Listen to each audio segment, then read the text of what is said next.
Hey there folks, this is Rob Woods and welcome to episode 15 of the Fundraising Bright Spots podcast. This is the show for anyone who works in charity fundraising and who wants ideas for how to raise more money, really enjoy their job and make a bigger difference. Now, if your job includes digital fundraising, or you manage a digital fundraiser, or you work in any kind of fundraising and you've switched on to the truth that most of those corporates or major donors or event participants or legacy donors or whoever you do work with, they are actually interacting with the world in a digital way every day, then I think you're going to find this episode really interesting. Because today I'm excited to share with you an interview I did recently with an absolute star of digital fundraising. Her name is Emily Casson and she's the Digital Marketing Manager at Cats Protection. When Emily moved into a digital role at the charity in the summer of 2016, annual digital income was around £250,000. The charity has achieved phenomenal growth since then, to the extent that digital income at the time of publishing this interview has grown to around £6 million. In the last couple of years, Emily and her team have won several awards, and in this, the first of 2 episodes, she shares her clear, powerful philosophy and approach to growth that is at the heart of all the stunning results they've been achieving. And then she offers advice for how you can implement these ideas in practice. The most important lesson I took from Emily was that their success is not about this particular cause, and it's not about the size of your charity or the budget that you have at your disposal. The principles that help a charity to do well in digital ring true whatever your cause and whether your charity is large or small. I really enjoyed this conversation with Emily and learned a great deal that can be applied to all kinds of fundraising. I hope you find it as helpful as I did. This episode of the Fundraising Bright Spots podcast is brought to you by the Bright Spot Members Club. As a practical alternative to one-off conferences and courses whose impact can fade all too quickly, the Members Club is an online resource that gives you ongoing access to a whole library of video training courses, monthly coaching webinars and live training events. It's all designed to help you learn, enjoy your job and raise more money. To join the 300 fundraisers already in the club, or just to find out more, go to brightspotfundraising.co.uk. Hello, Emily Casson. Welcome to the podcast. Hey, thanks for having me on. You're very welcome. I've been looking to talk to you for a long time. One reason is you seem to be one of the busiest people in fundraising. So you're still the chair of the IOF Northeast Committee. You sit on the IOF's Equality, Diversity and Inclusion Committee. And at the same time, you're still leading a team at Cats Protection, and there's been fabulous growth in the digital channel for some years now. Just in terms of your job title, help me get it right, you're Digital Marketing Manager at Cats Protection, is that right? Yeah. Yeah. I guess so before we get into the meat of this, which I want to be about some principles you tend to use to help grow income through digital, I just want to observe, you like to stay busy, don't you? Yeah, I certainly don't like to be bored, and I'm really interested, do a lot of volunteering, been a trustee in the past as well, that I am really passionate about the charity sector, and particularly the charity sector in the Northeast and growing digital, and that seems to be an area there's a lot of interest in from charities. So I do as much as I can while also trying to sleep and stay sane. Yeah, well, I mean, you're clearly getting it right somehow, because at the same time as all of that, I have been aware for a while that Cats Protection has had this growth, and it's not just me becoming aware of it. The sector is aware of it as well, and I hope I don't make you blush here, but here are a couple of the things that come to my attention. 2018, you were in Fundraising Magazine's top 25 fundraisers under 35. You won an award for best use of data in data insight in fundraising, and that was the IOF's Insight Awards. I could go on. Oh, yeah, another one, 2019, best digital leader at the Social CEO Awards. I better stop there, but I wanted the listeners to be aware that you don't pick up those kinds of things, and I'm sure you would modestly say, but a lot of it's about our team and hard work from everyone, but you don't get these kinds of awards without some things working really well, and that is why I especially wanted to pick your brains really. Broadly, could you give us a sense of some of the growth that has happened for Cats Protection across the last few years? Yeah, well, I used to be at Casson in regional fundraising and started our digital fundraising and was our first post in July 2016. And at that time, our baseline was about 250k a year, a few website donations, just giving appeals from digital. We're now looking more like 6 million a year from digital channels. Wow. So that's an astonishing level of growth. And so if you were to put in just sort of a nutshell, your philosophy or your broad brush strategy, what is your overarching approach? And then we can get into unpick the kind of the tactics and the details for how you implement that a little bit later. But what broadly is your approach? Well, we've got a team motto, because I strongly believe all cool teams should have a motto, which is think big, start small, scale quickly, or fail fast. So we very much look at, right, think big, how can digital absolutely transform every area of fundraising? We're not just talking about individual giving here, we're talking about how we can use it in major donor fundraising and legacy and community fundraising. Start small, whether that's starting small on a new channel or whether that's another pilot on an existing channel. Scale quickly. We started with Facebook fundraising with 10k spend in July 2016, and now we spend multi-millions on it. So we're not, when we say scaling quickly, we mean very, very quickly. We don't mean doubling, we mean kind of absolutely fundamentally transforming it. And then also not being afraid to fail. That I always say that if you're not failing, you're not innovating, and you're playing it safe, whereas in digital, you can't play it safe. There's always something new. So you have to weigh up the risks and do it very cleverly and start small and pilot. But absolutely do not be afraid to try new things that might not work. Great. So already the several themes there that potentially I'd like to unpack, but I sense it might be best to unpack as we go through and maybe work channel by channel as to what some of those things actually mean in practice. I guess the other thing I just wanted to say is to call out the elephant in the room or the animal in the room. So just in case, I'm sure you've heard this question or something like it before, Emily, in case the listener is thinking, well, it would be easy for us to scale quickly in Facebook if our cause was cuddly and furry and was to do with cats too.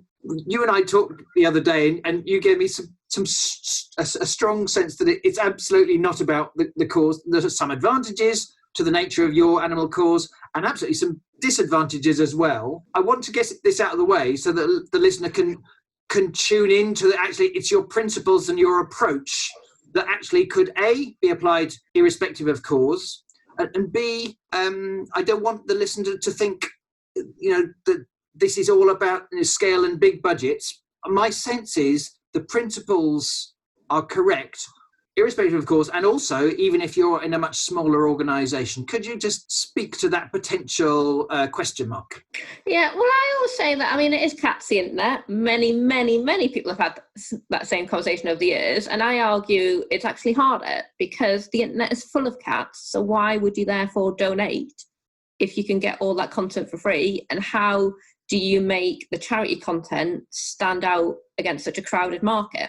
So that is my answer to that one. It definitely benefits me having cute, cuddly causes, but I've also been a trustee of a couple of charities, very small Northeast charities, one in international development, one in healthcare, and it is the principles that are the same.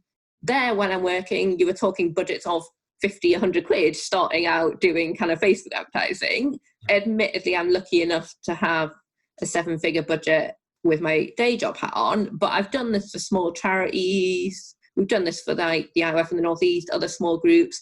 It's the same principles. It's just the difference is the scale that you can do it on. Yeah. And I guess if you struggle to have a robust and sensible approach to testing and being willing to fail, willing to take on some level of risk, because we're always going to take some activity. It might succeed, it might not. If it's hard to do that with a budget of £100, it's even harder to do it with a budget of £1 million. So risk is risk, isn't it? Yeah, I think it's absolutely the same. And I would say that start with the lowest risk things, like Facebook advertising. So many charities are doing. There's bound to be a similar charity. I've done some work with local hospices, and they've very much been learning peer-to-peer about what's working in the northern hospice sector. And so therefore it's not a risk, because in reality somebody's actually done it before and it's worked really well for them. I think this interview might work best if we pick channel by channel. And I guess for many people, Facebook is a really viable option. Could we start there? So could you talk me through some of how you've applied that overarching philosophy in terms of Facebook? Well, we started with pilots. We did a little pilot with a digital value exchange, which is similar to what a lot of charities have done in terms of you give us the details and we ask for the opt-ins all completely GDPR compliantly, and you get your CAP booklet. And we started with that, and that's sort of longer model. We then we've got a CAP sponsorship product, so then tried it direct with that. And then lottery was the one that absolutely took off, and we got about 1,000 new players in the first week that we launched it. So that was the one that kind of really made everybody sit up and take notice. And then some of the regular giving campaigns, we were recruiting kind of donors that are worth £120 like year one for about £2.83 was the kind of best at the time. So the ROI on that is the reason why it wasn't seen as a big risk to massively scale it up from 10k spend to £2.5 million spend, because actually if it's a positive year one ROI, then it's relatively easy to do that.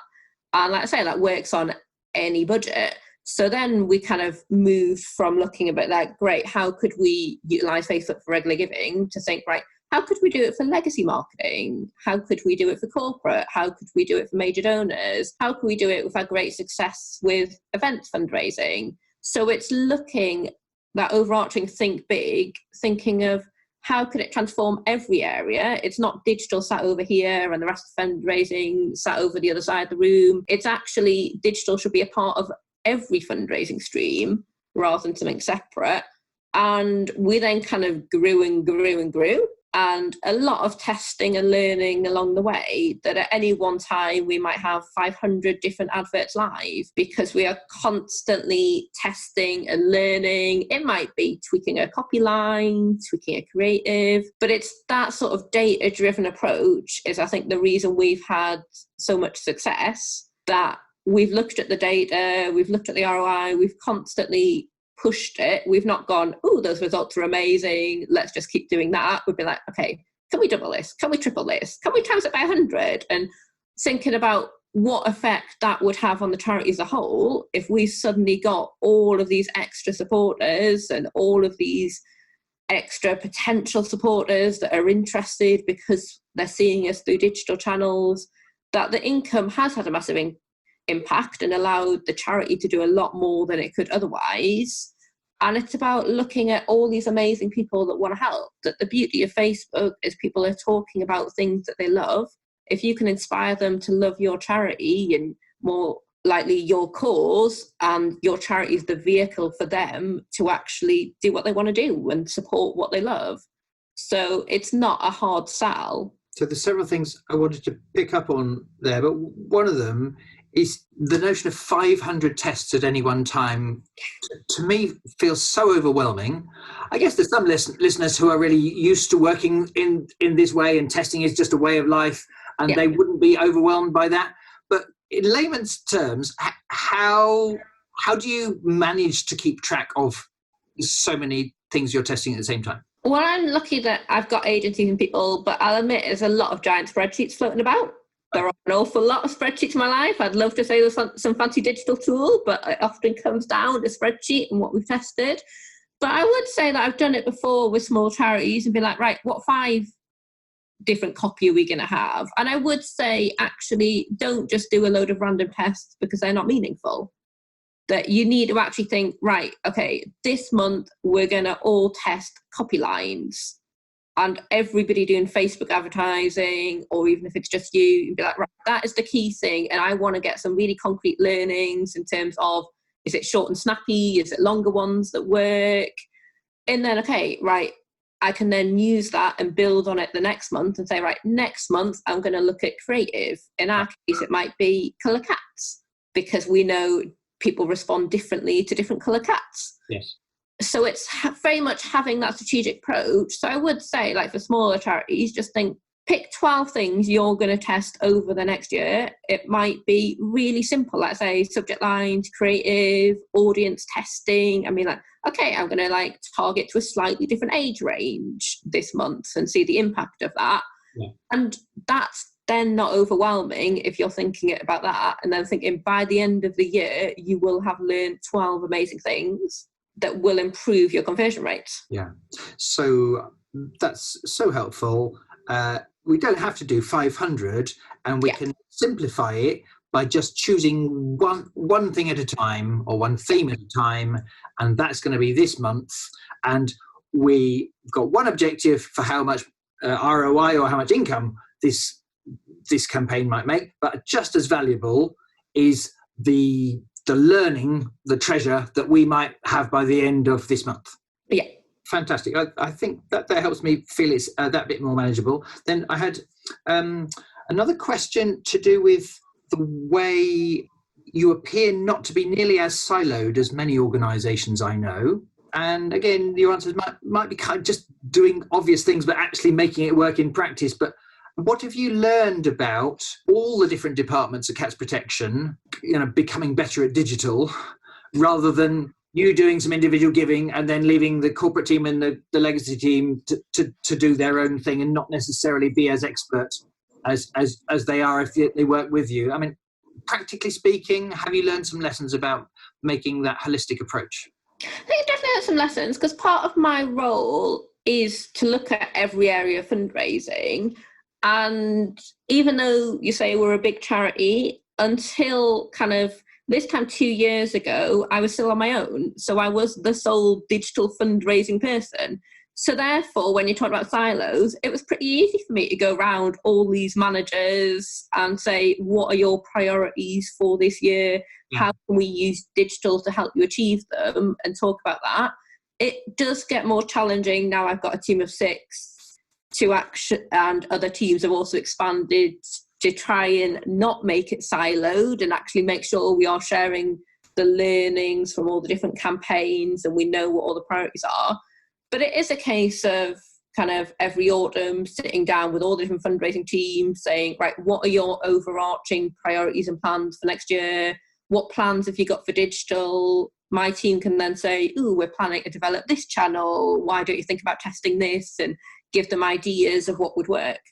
So is it largely your team are teaching and empowering, or is it largely your team are doing that activity, that analysis of those tests on behalf of some of those other teams, or is it a combination? It's a bit of a combination. Certainly the remit of my team is they shouldn't always be doing the doing. They should be upskilling. So some of it's really practical, like working with the corporate team who do small-scale Facebook advertising to actually enable them to do it themselves. So teaching them how you practically go about doing this, and then my team can check. And my team are responsible for looking at the schedules and the targeting, and from a supporter point of view, what they would get, because we absolutely don't want every different team and every department going away doing their own digital without that overarching view. And my team do often share, because they see that overview, so they can share all the different tests and learnings going on across. But the idea is absolutely that we do the pilots, we do the proof of concept, and then we would hand over management.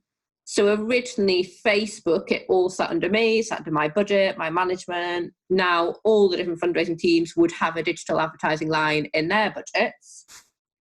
So I still have a budget for some of the overall stuff and some of the infrastructure and some of the kind of lead generation and non-product kind of non-fundraising stream specific and overarching stuff.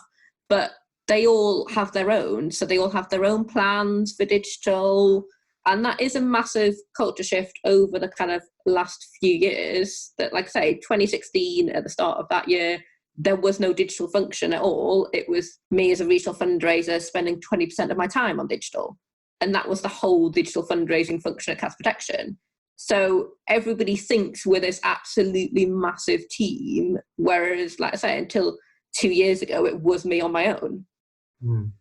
And so, for instance, if there are corporate fundraisers listening and they don't really use Facebook advertising at all or much. Could you either tell me one or two of the principles or tactics that your team are teaching your corporate people, and or if you've just got a mini example of a way they use it, a particular way it's helped corporate at Cats Protection grow something or win something, to bring that to life practically.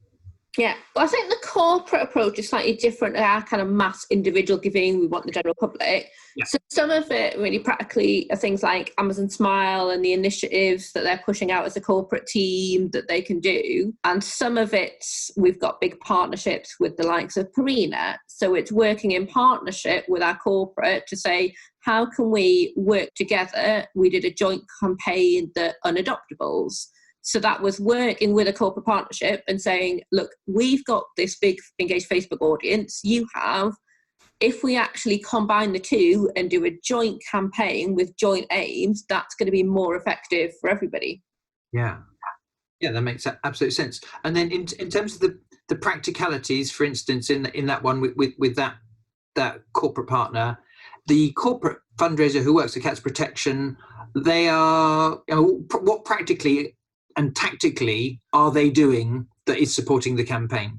Well, a lot of it was for the Unadopters one, we did the case studies. So Purina came in and they did the filming. So the content that they were pushing out on social was content they'd filmed and they'd got from Cats Protection. So that's the sort of thing that we can supply our expertise for. Yeah, excellent. And then, so clearly there's cats welfare objective, a campaigning objective there, but also presumably this did help increase income because the partnership with Purina became more valuable. Could you, if you're aware of the numbers, how does the fundraising element of that work in terms of the partnership? Well, I think some of the Facebook posts actually had a fundraising ask. We did have a specific landing page with this content because there was some amazing, really cute little videos and little stories, as you can imagine, like, say, we do have some great cat stories, and there were fundraising asks to that, and we could just amplify the reach through using Purina as well. Fantastic. A key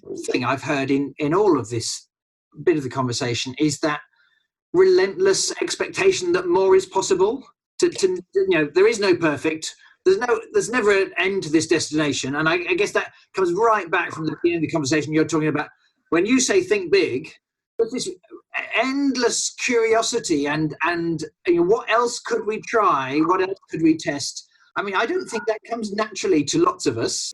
I don't know if it comes naturally to you or if you've had to work at it. I guess more in terms of internally, is it ever a struggle to stop people being satisfied that we're there yet?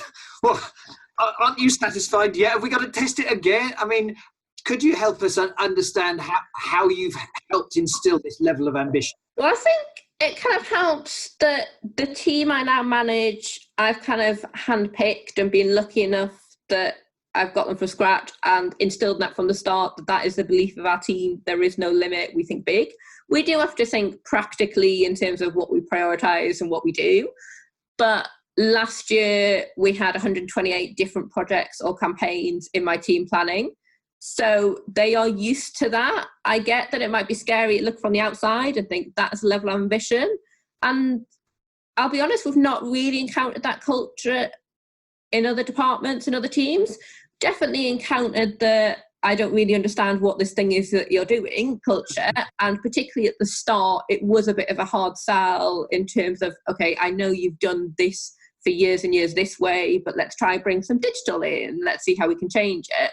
And it was kind of working team by team, department by department, that when some of the teams saw the results the other teams were getting, all of a sudden it wasn't like, oh, Emily, like, stop bothering us constantly, getting us to do more digital. It'd be like, oh, can we have a chat about this? Can we have another chat?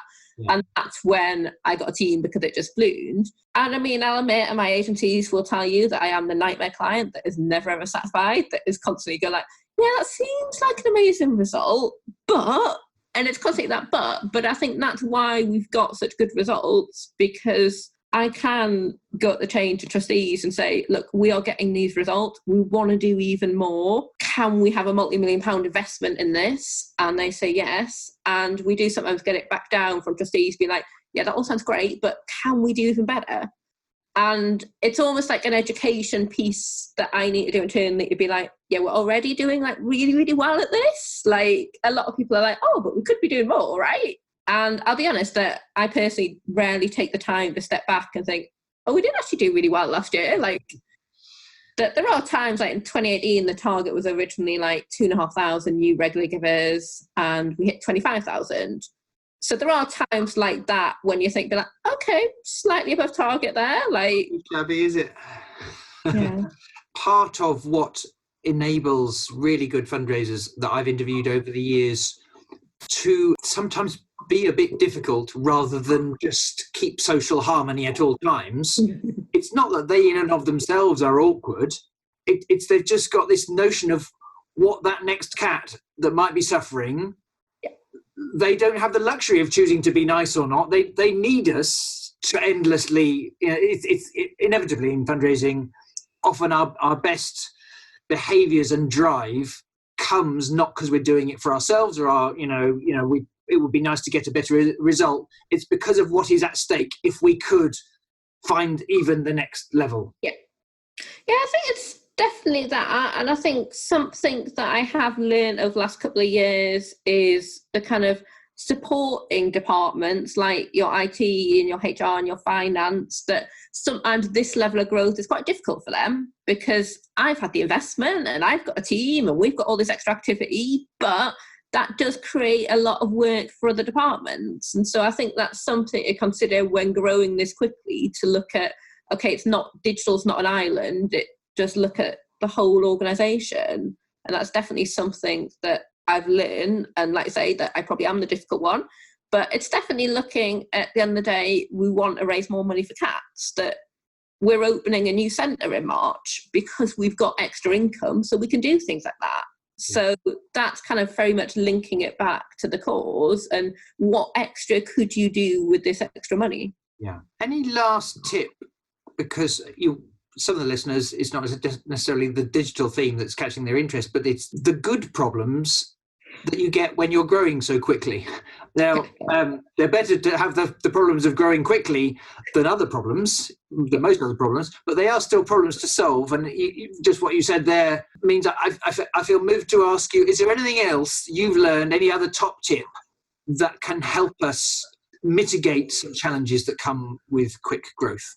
To do with politics, to do with people overworking, to do with, whatever. Yeah, well, I think I've definitely got a lot better at talking to other departments way in advance, because digital does move very quickly. There's often new opportunities, and my natural instinct would be like, yep, that sounds like great, let's go do that next week. Whereas other departments are like, whoa, no, like we need time, we need planning. So partly it is me not slowing down, I wouldn't say, because I would be strongly against we should be doing that because it's going so well, but also considering more the implications at the start. So it might be giving other departments a heads up that, okay, right, Q3 this year, probably going to be launching a new initiative. Therefore, can you set aside some of your time to look at this? And I think the difficulty in digital is that 3-5 year planning doesn't mean that much.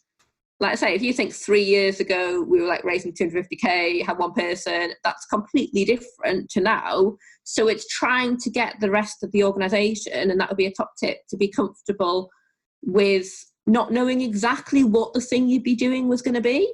So like, I'll admit my Q4 plans for this year are largely new digital things to be confirmed. So I then need to get everybody comfortable with not knowing exactly what my team's going to be doing, and also carving out some of their time, because even if I don't know what I'm going to be doing, I'm definitely going to need finance to set up some sort of new payment mechanism, and I'm going to need IT to do some sort of infrastructure project. So it's making sure that all the other departments are aware that this isn't a one-off, there's this extra digital project that's coming. This is now business as usual. Yeah, that makes sense. So in a moment, I'd love to quite deliberately look at a different channel, for instance, email. But just before we move on from this chunk, which started out as being mostly about Facebook, if the listeners are looking for one practical thing, particular tactic or principle that you haven't necessarily explained yet, for most people, even in small organisations, they could quite deliberately go and apply? What's a last thought you've got that might help us with Facebook? I think don't be scared of getting absolutely amazing content. That my top tip would just be, right, go tomorrow with a smartphone, record something about your organisation, put it online. And I'd say start with organic stuff. Don't do a paid investment. Look at all of your organic posts, go into the analytics. What is performing best? That's the sort of thing you should be putting the paid investment in. Right. Fantastic. We need to bring it to a close.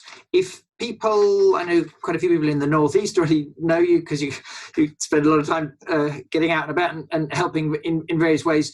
But if any of the listeners to the podcast wanted to send you some feedback or to tweet about this or get in touch and ask a follow-up question, if you're on Twitter, what's your Twitter name? Or should they go via LinkedIn? What's the best place people could reach you or send feedback? Twitter, I'm simply at Emily Casson.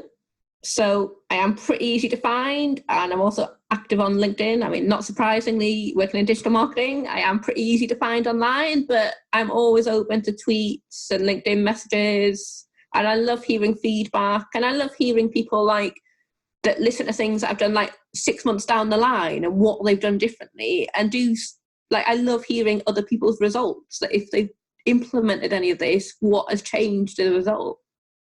Great. So yes, if someone's listening and you've covered so many great ideas and principles there, but if they listen, if they found it helpful, we'd love to hear from you, and B, in due course, once you've implemented any of these ideas again, that would be a fantastic thing if you could let Emily or I know, or both of us. But for now, Emily Casson, thank you ever so much for appearing on the podcast.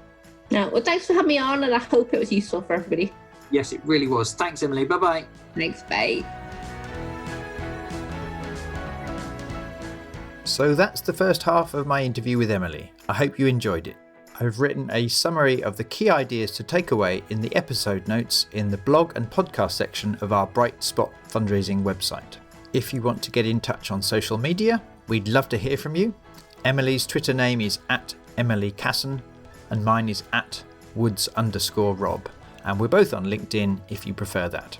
Since starting this podcast, it's been so encouraging to hear all your comments and feedback, and I try to respond to every single post. The other thing to mention is that this was just the first half of my conversation with Emily, and in order to keep each episode to a manageable length, I'm going to share the second half next time in episode 16. There are more excellent practical tips in that one, in particular concerning things you can do to improve the success of your fundraising through email and through your website, as well as more wise advice about achieving a culture where all fundraising teams are ambitiously pulling together towards a common goal. So, if you enjoyed the episode, remember to hit subscribe now so that you don't miss out on future episodes, including the next one with Emily. Finally, thank you so much for listening today. I really appreciate the effort it takes to keep on honing your skills and to keep your inspiration levels topped up. Until the next time, best of luck with your fundraising.